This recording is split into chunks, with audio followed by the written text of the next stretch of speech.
Hello dear, तो चलिए start करते हैं हम जीके इंपॉर्टेंट क्वेश्चन।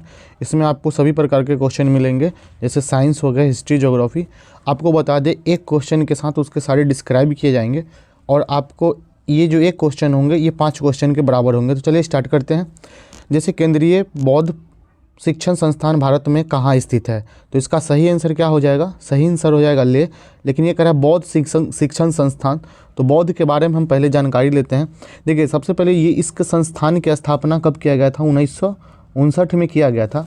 इसके अलावा अगर हम आपको बताएं, इसके अलावा बौद्ध धर्म के बारे में, बौद्ध धर्म का जो है संस्थापक किसे कहा जाता है? बौद्ध धर्म का संस्थापक कहा जाता है भगवान बुद्ध को। तो ये थे बौद्ध से संबंधित।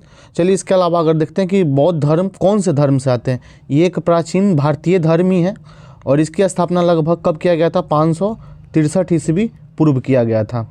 चलिए नेक्स्ट है, भारत में कोयला प्रचुर मात्रा में कहाँ पाया जाता है? नेक्स्ट है, भारत में कोयला प्रचुर मात्रा में कहाँ पाया जाता है? तो इसका सही आंसर क्या हो जाएगा? गोंडवाना क्षेत्र में। लेकिन हम आपको बताते हैं कि कोयला जो है, कोयला कितने प्रकार के होते हैं। देखिए, पूछा जाए तो कोयले 4 प्रकार के होते हैं। सबसे पहला एंथ्रेसाइट होता है, जिसमें कार्बन की मात्रा 94 से 98% होता है। दूसरा जो होता है बिटुमिनस होता है। अगर बिटुमिनस में बात करें तो इसमें आपको 78 से लेके 86% तक के कार्बन पाए जाते हैं। तीसरा होते हैं लिग्नाइट, जिसमें 28 से 30% कार्बन पाए जाते हैं। और चौथा होता है पीट। चौथा कौन सा कार्बन होता है? पीट। इसमें 27% कार्बन पाए जाते हैं। जिसमें सबसे ज़्यादा कार्बन पाया जाएगा वो सबसे अच्छा कोयला होगा। तो अगर आपसे पूछा जाए कि सबसे शुद्ध कोयला कौन सा है, तो सबसे शुद्ध कोयला कौन सा हो जाएगा? एंथ्रेसाइट। एंथ्रेसाइट क्यों होगा? क्योंकि इसमें सबसे ज़्यादा कार्बन की मात्रा पाया जाता है। कार्बन की मात्रा इसमें 94 से 98% तक पाया जाता है। नेक्स्ट प्रश्न है, प्रकाश संश्लेषण में पैदा होने वाले ऑक्सीजन का स्रोत क्या है? प्रकाश संश्लेषण में पैदा होने वाले ऑक्सीजन का स्रोत क्या है? जल है। लेकिन हम आपको प्रकाश संश्लेषण का अगर आपसे सूत्र पूछ दिया जाए, प्रकाश संश्लेषण आप ये देख रहे, इसका फार्मूला पूछ दिया जाए तो इसका फार्मूला क्या होगा? प्रकाश संश्लेषण का सूत्र होता है CO2 + H2O। तो इसको मिला के क्या हो जाएगा? H2CO3। ये आपका प्रकाश संश्लेषण का सूत्र हो गया। इससे क्या होता है? ऑक्सीजन का स्रोत क्या होता है? जल। नेक्स्ट क्वेश्चन है, महात्मा गांधी के जन्म दिवस को किस रूप में मनाया जाता है? देखिए, महात्मा गांधी जी के जन्म दिवस को हम अंतर्राष्ट्रीय अहिंसा दिवस के रूप में हम मनाते हैं। लेकिन इसके अलावा महात्मा गांधी जी का जन्म कब हुआ था? आप सभी को मालूम होगा, इनका जन्म 2 अक्टूबर 1869 को हुआ था। कब हुआ था? 2 अक्टूबर 1869 को हुआ था। और इन्हें सबसे पहला इनका आंदोलन अगर पूछा जाए तो वो पश्चिम चंपारण में शुरू हुआ था। इनका सबसे पहला आंदोलन बिहार के पश्चिम चंपारण से ही शुरू हुआ था। नेक्स्ट है, नेक्स्ट है, धान का खाने योग्य भाग कौन सा है? धान के खाने योग्य भाग कौन सा है? तो इसका सही आंसर क्या हो जाएगा? इसका सही आंसर हो जाएगा बीज। लेकिन इसके अलावा अगर हम देखेंगे, धान के अलावा भी बहुत सारे ऐसे फल होते हैं जो खाने योग्य होते हैं। जैसे हम आपको बता दें, जैसे धान के अलावा चावल, अगर ये गेहूँ पूछा जाए तो गेहूं का भी हम लोग भूर्ण पोष या भूर्ण खाते हैं। या आपको मटर अगर आ गया तो मटर का हम लोग क्या खाते हैं? बीज पत्र खाते हैं। अगर आपसे पूछा जाए कि आम को हम कौन सा भाग खाते हैं? बीज पकने पर हम खाते हैं। और इसके अलावा बहुत सारे हैं, जैसे नारियल का हम लोग कौन से भाग खाते हैं? मांसल या मेसोकार्प खाते हैं। अंगूर का हो गया, अंगूर का हम लोग क्या खाते हैं? बीज पत्र खाते हैं। बैगन का भी हम लोग क्या खाते हैं? बैगन का भी हम लोग बीज पत्र भी खाते हैं। नेक्स्ट है, गरीबी हटाओ का नारा भारत में किस प्रधानमंत्री ने दिया था? भारत में गरीबी हटाओ का नारा किस प्रधानमंत्री ने दिया था? तो इसका सही आंसर क्या हो जाएगा? इंदिरा गांधी। का सही आंसर क्या हो जाएगा? इंदिरा गांधी। इससे संबंधित हम कुछ नारे और देखेंगे। जैसे महात्मा गांधी के अगर नारे देखें तो सबसे पहले इनका नारा क्या था? करो या मरो। करो या मरो का नारा किसने दिया था? महात्मा गांधी जी ने। इसके अलावा भारत छोड़ो का भी नारा किसने दिया था? महात्मा गांधी जी ने ही दिए थे। और उसके बाद भगवान का कोई धर्म नहीं है, ये भी किसने दिए थे नारा? ये महात्मा गांधी जी ने ही दिए थे। नेक्स्ट है, मूंगफली का सर्वाधिक उत्पादन किस देश में होता है? तो मूंगफली का सर्वाधिक उत्पादन जो होता है वो भारत में ही होता है।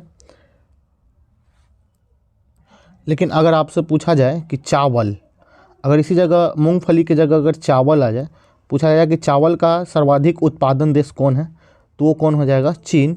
गेहूं का पूछे तो कौन हो जाएगा, भारत। उसके अलावा अगर मक्का का पूछे तो मक्का का कौन हो जाएगा, चीन। इसके अलावा अगर जौ का पूछे तो कौन हो जाएगा, सबसे बड़ा उत्पादक देश भारत। और जौ में भारत उत्पादक देश है सबसे एक, और दूसरा उत्पादक देश कौन है, कनाडा। नेक्स्ट प्रश्न है, भारत की पहली महिला प्रधानमंत्री कौन थी, तो इसका सही आंसर क्या हो जाएगा, जूलिया गिलॉर्ड, जूलिया गिलॉर्ड। नेक्स्ट है, सबसे सरल एरोमेटिक हाइड्रोकार्बन कौन सा है, तो इसका सही आंसर क्या हो जाएगा, बेंजीन। नेक्स्ट है, माउंट एवरेस्ट पर 2 बार चढ़ने वाली पहली महिला कौन थी। माउंट एवरेस्ट पर चढ़ने वाली पहली महिला 2 बार कौन चढ़ी थी, संतोष यादव, संतोष यादव। तो आपसे पूछा जाए कि माउंट एवरेस्ट की ऊंचाई कितनी है, तो देखिए माउंट एवरेस्ट की जो ऊंचाई है 8848.86 मीटर है। इसको इक्वल मीटर कितना है, 8848.86 मीटर है। ये एक हिमालय का हिस्सा है और एवरेस्ट पर्वत दुनिया का सबसे ऊंचा पर्वत शिखर है। और अगर हम बात करें, और इसके अलावा कभी अगर बात करें, पूछा जाए कि विश्व में सबसे पहले माउंट एवरेस्ट पर कौन चढ़े थे, अगर विश्व में बात करें तो वो थे सर एडमंड हिलेरी। कौन थे, सर एडमंड हिलेरी। लेकिन वही अगर बात करें माउंट एवरेस्ट पर चढ़ने वाली पहली भारतीय महिला कौन है, तो पहली भारतीय महिला कौन थी, बछेंद्री पाल, बछेंद्री पाल थे। इनके अलावा अगर बात करें कि माउंट एवरेस्ट पर चढ़ने वाला सबसे पहले कौन भारतीय चढ़ा था, सबसे पहले कौन भारतीय चढ़े थे, लेफ्टिनेंट कर्नल वो थे अवतार एस चीमा। लेकिन सर एडमंड हिलेरी जो विश्व के सबसे पहले पर्वतारोही थे, उन्होंने 29 मई 1953 में सबसे पहले इन्होंने माउंट एवरेस्ट पर यही चढ़े थे। नेक्स्ट क्वेश्चन है, नाभिकीय रिएक्टर में किस प्रकार की नाभिकीय प्रक्रिया होती है, तो कौन सी होती है, नियंत्रित विखंडन की प्रक्रिया होती है। नेक्स्ट है, भारत की पहली महिला राज्यपाल कौन थी, सरोजिनी नायडू। कौन है, सरोजिनी नायडू। यही अगर आपसे अगर पूछा जाता है कि भारत की पहली महिला प्रधानमंत्री कौन है, तो वो थे इंदिरा गांधी जी। कौन थे, इंदिरा गांधी। 1966 से 67 तक इनका कार्यकाल रहा था। वही अगर पूछा जाए कि भारत की पहली महिला राष्ट्रपति कौन है, तो पहली महिला राष्ट्रपति थी प्रतिभा देवी सिंह पाटिल। कौन है, प्रतिभा पाटिल, जो 2007 से लेकर 2012 तक इन्होंने रहे थे, इनका कार्यकाल था।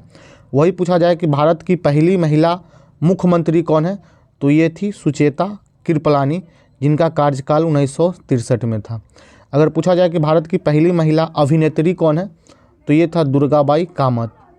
इसके अलावा अगर पूछा जाए कि भारत की पहली महिला लड़ाकू पायलट कौन थी, तो अभी हाल में देखे हैं भावना कांठ, ये बहुत दिन तक चर्चा में थे, जिन्होंने 2016 में ये अपना नाम दर्ज करवाए थे।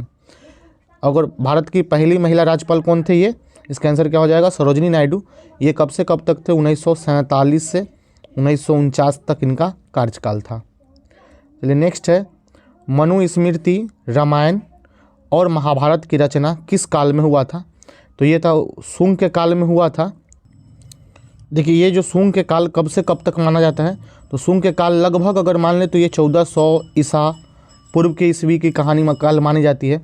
लेकिन वही अगर पूछा जाए कि रामायण और महाभारत की रचना किसने किया था, तो रामायण के रचयिता कौन थे, महर्षि वाल्मीकि जी थे। लेकिन वही अगर महाभारत की बात करें तो महाभारत का रचयिता थे वेद व्यास। कौन थे, वेद व्यास।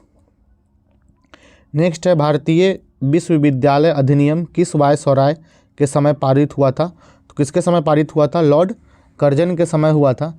लेकिन लॉर्ड कर्जन के समय ही आपको एक विशेष घटना याद होगी कि बंगाल जब विभाजन हुआ था तो किसके काल में हुआ था, वो भी लॉर्ड कर्जन के काल में ही हुआ था। नेक्स्ट है, राष्ट्र कवि के नाम से किसे जाना जाता है, तो वो जाना जाता है मैथिली शरण गुप्त को। किसे जाना जाता है, मैथिली शरण गुप्त को। इसके अलावा अगर हम उपनाम देखें तो आप राष्ट्रपिता के नाम से किसे जानते हैं, ये सब जानते हैं राष्ट्रपिता के नाम से महात्मा गांधी जी को। इसके बाद महात्मा गांधी जी का दूसरा नाम हम बापू भी कहते हैं। और खान अब्दुल गफ्फार खां को हम क्या कहते हैं, इनको हम सीमांत गांधी भी कहते हैं। और भारत के अगर वृद्ध पुरुष कहा किसे जाता है, तो कहा जाता है दादा भाई नौरोजी को। और भारत के लौह पुरुष किसे कहा जाता है, तो वो कहा जाता है सरदार वल्लभ भाई पटेल को। अगर शांति दूत किसे कहा जाता है, लाल बहादुर शास्त्री को। पंजाब केसरी किसे कहा जाता है, लाला लाजपत राय को। नेक्स्ट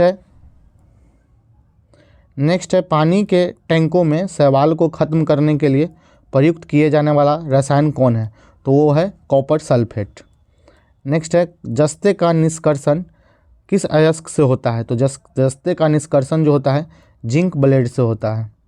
नेक्स्ट है कि बॉल पेन का आविष्कार कौन था, आविष्कारक कौन था, तो ये है जॉन बॉन्ड थे। कौन है, जॉन बॉन्ड थे। नेक्स्ट है मशहूर गोल्फ खिलाड़ी विजय सिंह किस देश से संबंधित है, तो ये जो विजय सिंह है फिजी देश से संबंधित है। नेक्स्ट क्वेश्चन है कि राज्य के उच्च न्यायालय के मुख्य न्यायाधीश की नियुक्ति कौन करता है, तो राज्य के जो मुख्य न्यायालय हैं उनका नियुक्ति कौन करते हैं, उनका नियुक्ति राष्ट्रपति के द्वारा किया जाता है। यही उच्च न्यायालय के अलावा अगर सर्वोच्च न्यायालय जो सुप्रीम कोर्ट होता है उसका भी नियुक्ति किसके द्वारा होता है, प्रेसिडेंट के द्वारा। लेकिन उच्च न्यायालय की नियुक्ति अनुच्छेद 216 के अंतर्गत होता है।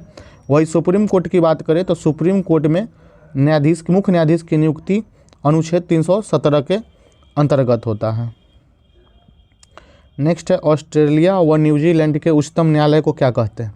जैसे हम लोग अपने भारत के उच्चतम न्यायालय को सुप्रीम कोर्ट कहते हैं, उसी तरह ऑस्ट्रेलिया और न्यूजीलैंड के उच्चतम न्यायालय को सुप्रीम पीपल्स कोर्ट कहते हैं, सुप्रीम पीपल्स कोर्ट कहते हैं। स्टॉक मार्केट का प्रभावपूर्ण नियंत्रण किसके द्वारा किया जाता है, तो किसके द्वारा किया जाता है, वो किया जाता है सेबी के द्वारा। अगर आपसे पूछा जाए कि सेबी का फुल फॉर्म क्या होता है, तो सेबी का फुल फॉर्म क्या होता है, इसका होता है securities and exchange board of India. क्या होता है, securities and exchange board of India. इसका मुख्यालय कहाँ है, इसका मुख्यालय मुंबई में है। और इसके अलावा अगर बात करें इसकी स्थापना 12 अप्रैल 1992 को हुआ था। कब हुआ था, 12 अप्रैल 1992 को हुआ था। नेक्स्ट है असम के चाय बागान मजदूर ने किस आंदोलन के दौरान वेतन बढ़ोतरी की मांग की थी, तो वो था नन कोऑपरेशन मूवमेंट, जो असहयोग आंदोलन हुआ था उसी समय असम के चाय बागान के मजदूर थे, उन्होंने वेतन बढ़ोतरी की मांग किया था। नेक्स्ट प्रश्न है अकबर के नवरत्नों में से किसका जन्म नागौर में हुआ था, तो उसमें किसका जन्म नागौर में मतलब राजस्थान में हुआ था। ये प्रश्न अक्सर पूछे जाते हैं। अबुल फजल, कौन थे, अबुल फजल। लेकिन आपसे अगर पूछा जाए इसके नवरत्न का नाम तो क्या था, तो सबसे प्रचलित नाम था बीरबल, सबसे प्रचलित नाम बीरबल, दूसरा मियाँ तानसेन, तीसरा अबुल फजल, चौथा फैजी, फिर राजा मानसिंह, राजा टोडरमल, मुल्ला दो प्याजा, फ़कीर अजियाउद्दीन और सबसे अंतिम नाम है अब्दुल रहीम खान ए खाना। ये जो है अकबर के नवरत्न जो है राजा मानसिंह, ये भी कहाँ से थे, अबुल फजल के अलावा ये भी राजस्थान से आम्बेर से बिलोंग करते थे। कहाँ से बिलोंग करते थे, ये आम्बेर से बिलोंग करते थे। अबुल फजल के अलावा कौन, राजा मानसिंह। नेक्स्ट है किस फसल के लिए तना काट प्रवर्धन प्रयुक्त होता है, शुगरकेन, गन्ना। नेक्स्ट है संघ लोक सेवा आयोग का व्यय किस पर आधारित होता है, तो वो आधारित होता है भारत की संचित निधि पर। नेक्स्ट भारत की संचित। नेक्स्ट है वह एंजाइम जो वसा अम्ल तथा ग्लिसरॉल में बदला जाता है, तो क्या हो जाएगा इसका सही आंसर, लाइपेज। स्वामी दयानंद सरस्वती का मूल नाम क्या था, स्वामी दयानंद सरस्वती का मूल नाम क्या था, तो इसका सही आंसर क्या हो जाएगा, स्वामी दयानंद सरस्वती का मूल नाम मूल शंकर था। आपसे अगर पूछा जाए कि स्वामी दयानंद सरस्वती जो थे वो किस धर्म के लिए जाने जाते थे, किस धर्म के लिए जाने जाते थे, ये फेमस क्यों थे। सबसे पहले इनका अगर जन्म देखें तो 1824 में हुआ था और ये आर्य समाज की स्थापना किसने किया था, दयानंद सरस्वती ने ही किया था। भारत में सर्वाधिक वर्षा वाला स्थान किस राज्य में है, तो वो है मेघालय में। कहाँ है, मेघालय में। नेक्स्ट है बिहार सोशलिस्ट पार्टी की प्रथम बैठक कहाँ संपन्न हुई थी, तो ये हुआ था पटना में। लास्ट क्वेश्चन है भारत के किस राज्य में मानसून का आगमन सबसे पहले होता है, तो वो होता है केरल में।